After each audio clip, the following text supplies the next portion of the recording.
Hello बच्चों, how are you? I hope you all are fit and fine. बच्चों आज आपका हिंदी सेकंड का लास्ट चैप्टर में रीड करा रही हूँ आपको डॉक्टर फादर कामिल बुल्के। ये एक जीवन जीवनी है, यानी एक जीवन परिचय के रूप में ही पूरा है पाठ। इसके बारे में हम लोग पढ़ते हैं। इसमें फादर कामिल बुल्के ने क्या क्या कार्य करे थे वो सारे आपको इसमें अंकित करे गए हैं। हम लोग रीड करते हुए उनके सन्यासी जीवन के बारे में जानेंगे कि फादर कामिल बुल्के कैसे पुरुष थे।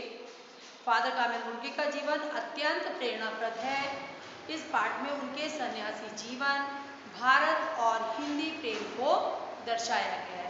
So all of you open page number 115। विश्व में अनेक महान व्यक्तियों ने जन्म लिया है। इन्हीं महान व्यक्तियों में एक नाम डॉक्टर फादर कामिल बुल्के का ही है। एक विदेशी होते हुए भी इनके हृदय में भारत देश और हिंदी भाषा के प्रति अगाध प्रेम था।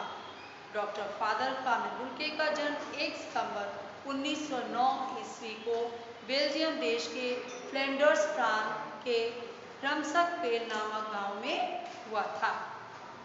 उनके पिता का नाम अडोल्फ बुल्के और माता का नाम मारिया बुल्के था।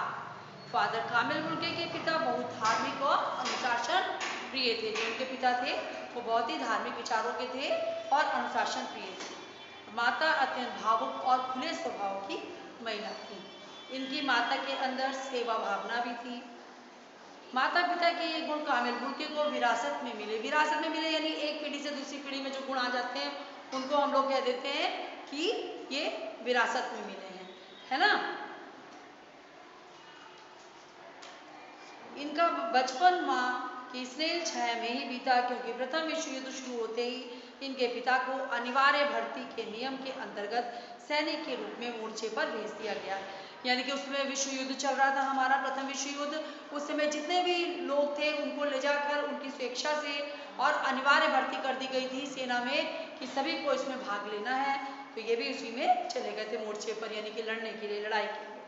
फादर कामिल बुल्के 4 भाई बहन थे। उनके सिवा जूलियन, गैब्रियल और रॉबर्ट बच्चों में सबसे बड़े होने के कारण कामिल माँ को सबसे अधिक प्रिय थे।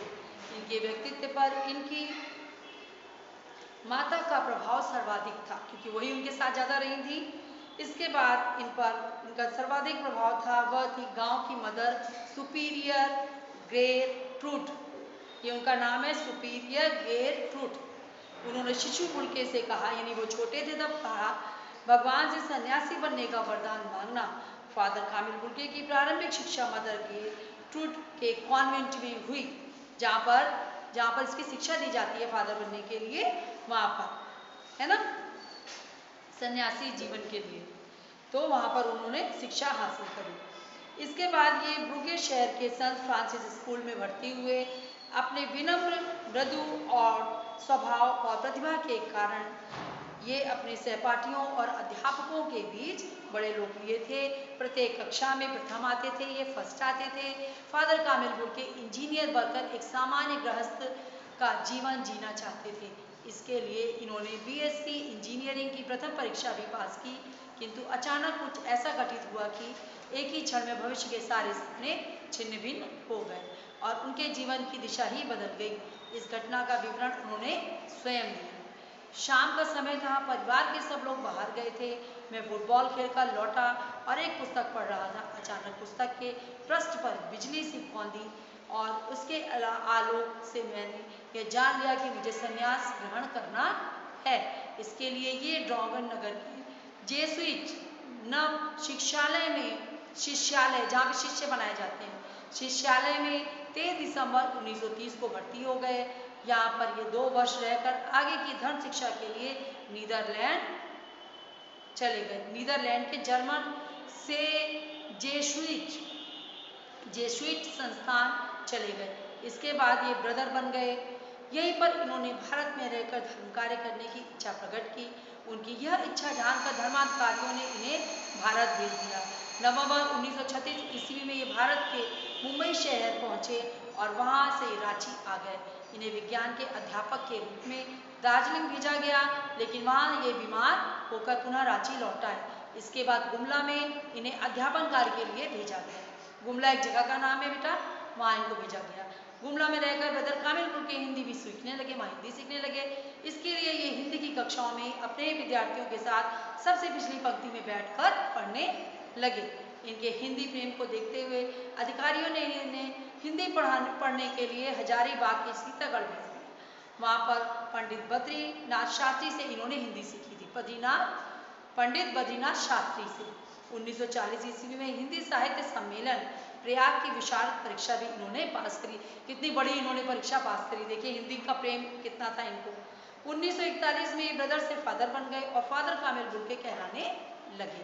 पहले ब्रदर बना जाता है, फिर उसकी शिक्षा ली जाती है, फिर फादर बनते हैं। इन्होंने इलाहाबाद विश्वविद्यालय से 1947 में हिंदी से एमए तथा रामकथा उत्पत्ति और विकास विषय पर डीफिल की उपाधि ग्रहण की। एक बड़ी उपाधि होती है ये हिंदी में। फादर कामिलपुर की हिंदी इतनी अच्छी थी कि बड़े बड़े विद्वान आश्चर्यचकित हो जाते थे। वे धर्म कार्य करते हुए आजीवन हिंदी की भी सेवा करते रहे।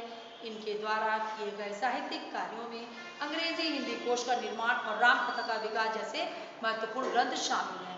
इनके श्रेष्ठ मानवीय गुणों एवं हिंदी की सेवा के लिए इन्हें अनेक सम्मान प्राप्त हुए।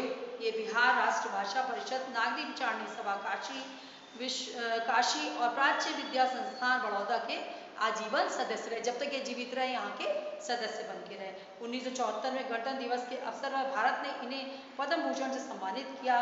बेल्जियम के राजा ने भी इन्हें राजकीय अकादमी का सदस्य मनोनीत किया। वहाँ के सदस्य भी ये बने। 1982 में फादर कामिलपुर के दाहिने पैर की उंगली में गैंग्रीन रोग हो गया। इसी रोग से 17 अगस्त 1982 को इनकी मृत्यु हो गई। फादर कामिलपुर के आज हमारे बीच नहीं है, लेकिन उनके बताया हुआ मानव सेवा और साहित्य सेवा का मार्ग सर्वश्रेष्ठ है। इन्होंने कितनी अच्छी शिक्षा दी। मानव सेवा को प्राथमिकता देनी चाहिए, इन्होंने ऐसा कहा।